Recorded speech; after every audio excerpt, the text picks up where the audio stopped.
Elected to a seat in the New Hampshire House of Representatives when he was a freshman in college. Too young to buy a beer, but not too young to make laws. Since leaving office, Joe Sweeney has been considering what he might do next in the world of politics, including a possible run for Congress. And he joins us this morning. Joe, thanks for being here. Adam, great to be here. So let's jump right into the developing news of this weekend. In Syria, should Congress be taking a stronger role in what the president wants to do there? Absolutely. I think what we saw with the military strike in Syria Thursday night was an appropriate response from President Trump and his team. But I think going forward, any possible coalition that we build or any further military activity should involve Congress, and it should involve legislation being drafted as to what we're going to do.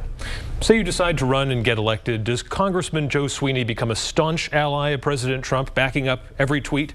Or are you going to be more of a skeptic? Where do you fall on that spectrum?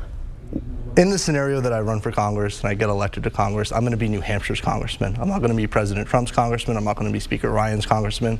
I'll be the people of New Hampshire's congressman, and I'll represent and listen to their concerns first. There are times in which I disagree with our president on issues, and there are times that I agree with him. And we got to take everything case by case and see what we can do as a country going forward. What's priority number one, essentially, your reason for wanting to be involved in public life? I think when I first ran for office when I was 18, it was all about letting people's voices be heard and having people who typically don't get their minds listened to in either Concord or in DC, have somebody listen to them, and that's what I would like to do. You mentioned Concord, some fascinating developments there over the last few days. If you were still in the State House and you spent a term there, where would you have been in that vote? Would you have been with the Freedom Caucus, or would you have been backing that Republican leadership budget? Looking at the budget, I think there are ways that there could have been improvements, but I think it was very important for the House to actually pass a budget. I would have voted for a budget at the end of the day. I would not have supported adjourning the session in order to just go home and let the Senate figure out the budget deal.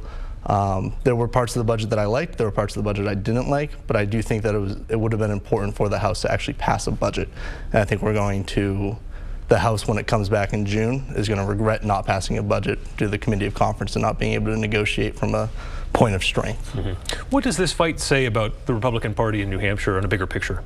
I think the Republican Party has always been this large party with a lot of different ideas. We don't necessarily always agree on what we're doing. We have some very key points that we all agree on. But when you have a large party, when you have so many members and such a large legislative majority, and in New Hampshire and in DC, there's going to be disagreements. There's going to be a lot of fighting under the large tent that we have, and there are ways to bridge that tent together. There are issues that we can do to rally everybody around, and I think we need to focus on those issues and make sure that we can get the other important stuff accomplished as well through a Republican mixed bag of ideas. Flipping that around, what sort of issues, should you run and be elected, what sort of issues do you see yourself reaching across the aisle, working with Democrats on? And let's set aside opioids and addiction. Is there anything that you can find common ground on? I think there's a lot of common ground on tax reform in this country. I think a lot of people have seen the broken system.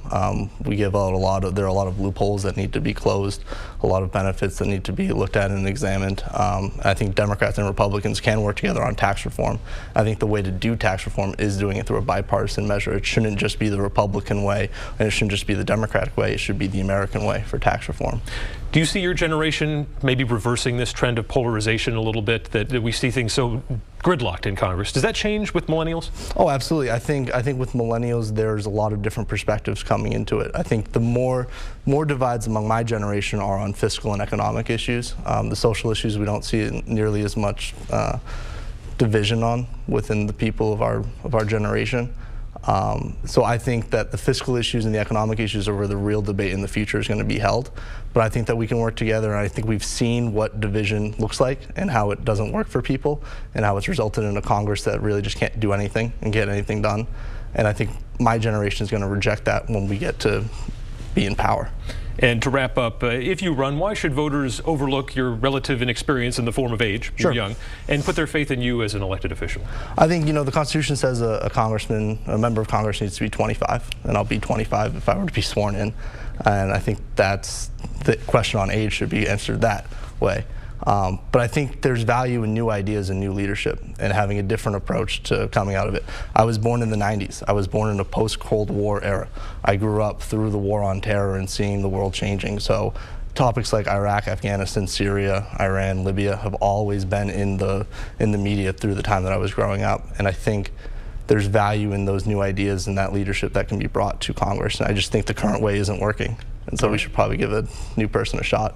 Former State Rep Joe Sweeney, and perhaps running for Congress in CD2 here in New Hampshire, looking into that. I'm sure we'll be seeing you back one way or the other in the years to come. Thanks for being here. Thank you very much, Adam.